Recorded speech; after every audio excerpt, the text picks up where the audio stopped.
was a strong, possibly something that bordered on a love-hate relationship in Andy's eyes. I put the, maybe hate's too strong a word, maybe a wariness on Andy's part. I think that Julian pointed out to me how affectionate Andy was towards Basquiat, and almost like a mentor or a father figure. And I probably put in my take that it probably went a step further than that. There was a realization that this might be tomorrow's world. And he wanted also to keep his eye on that and learn from it, but also impart his knowledge to Jean-Michel, who he genuinely cared for. A kind of trade-off. A reciprocal relationship. Yeah. He was getting something and giving something.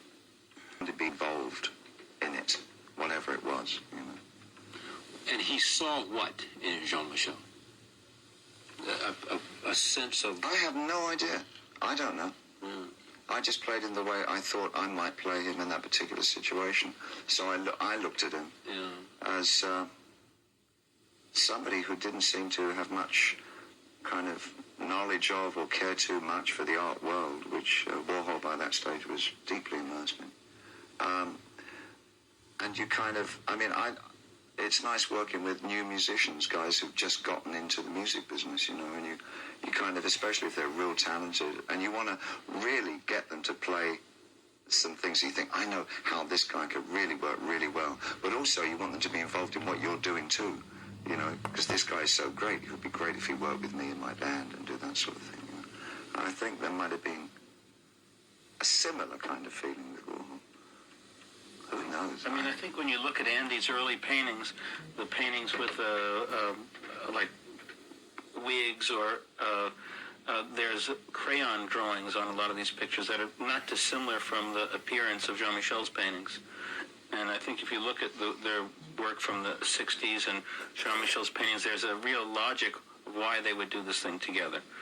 I think they had a very, very pure relationship, and people were always sort of second-guessing who was using who and all of that. There was also something dogmatically figurative about what Basquiat did, which at that particular time, I think, is having a kind of a renaissance. The idea of the figurative was coming back very much as a part of the vocabulary of new art.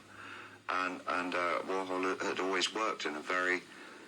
I don't think of him as an iconoclast in any way. I don't think he destroyed anything. I think, in fact, he was reaching back to...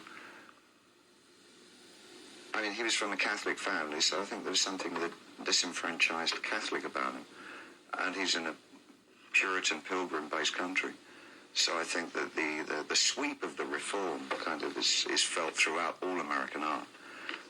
And I think that he felt the strength of the image, which has a Catholic basis, but a wariness of the so-called mythic and spiritual qualities of it. So that took the spiritual and emotional heart out of a lot of the images that he worked with. It was kind of a strange dichotomy.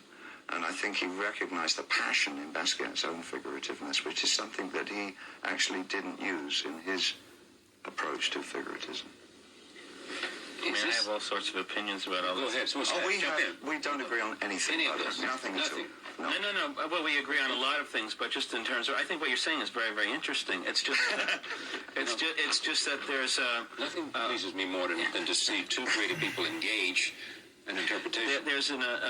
But there's a way of being emotional. Two critics, that's even more important. There's a way of being emotional without being nostalgic, or without being sentimental. Because I think that a lot of Andy's images that were very emotional to look at. No, I'm not talking about it. I'm not talking about sentimentality. I think that there was a distrust of the inherent religiosity in all images, especially in a Puritan or Protestant country. Mm-hmm.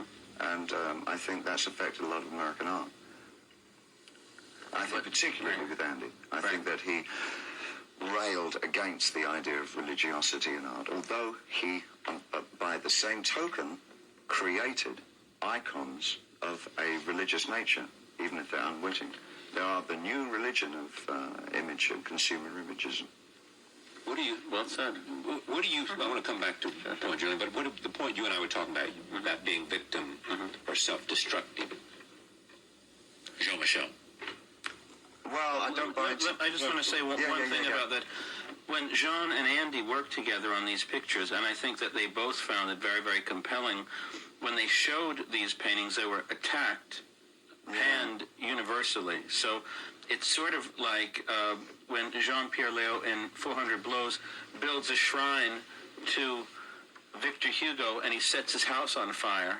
He didn't mean to. He just wanted to learn his lesson real well. Yeah. Jean-Michel thought that he was doing something really constructive working with Andy, and I think they were both, and he more than Andy was very, very shocked, and his feelings were hurt when their work was met with disapproval. But we're the beneficiaries of that work. I mean, whether they were attacked or whatever, now we get to see this map or this diagram of this relationship that they had. You said something which I thought was really quite pertinent about the idea of the movie attempting to demystify the process of art making.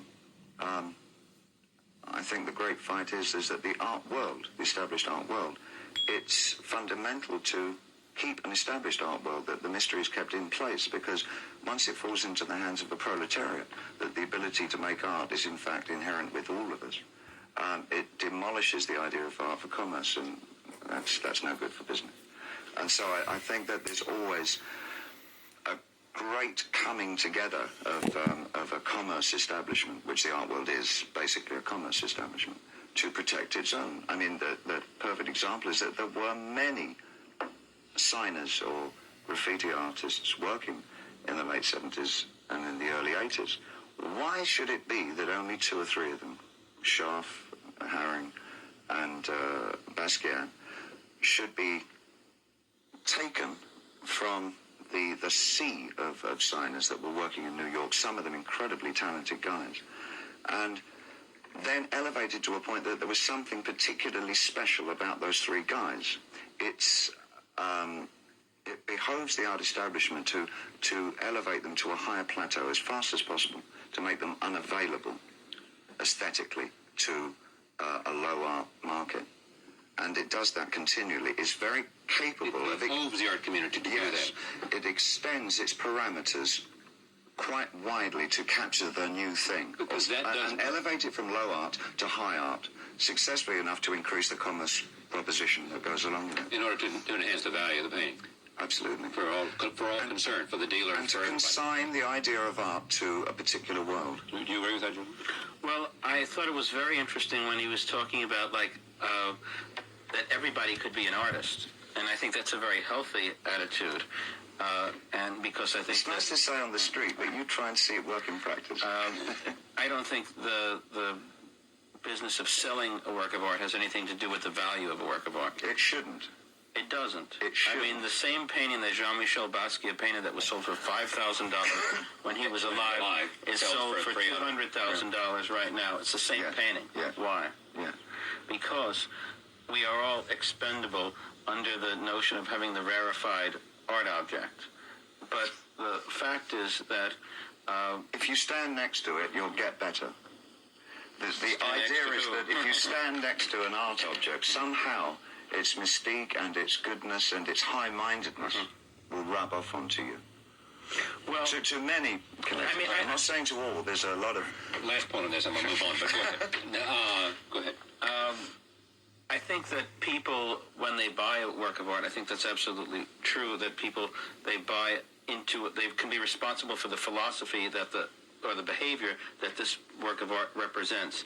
But if you don't look at it in such a sort of cynical or commercial way, I actually believe that somebody could look at a work of art or they can have a cathartic experience, and art can be a healing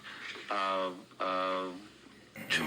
Yeah. I think that's why you worked on this film. I think that's why we made this film. It certainly wasn't about selling paintings or trying to get rich.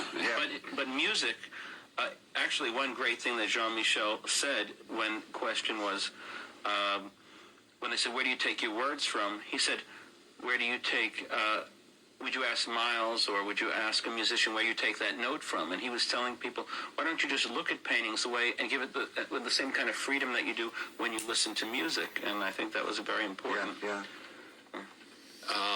Why did you select him to play Andy Warhol? Because he lived next door. No.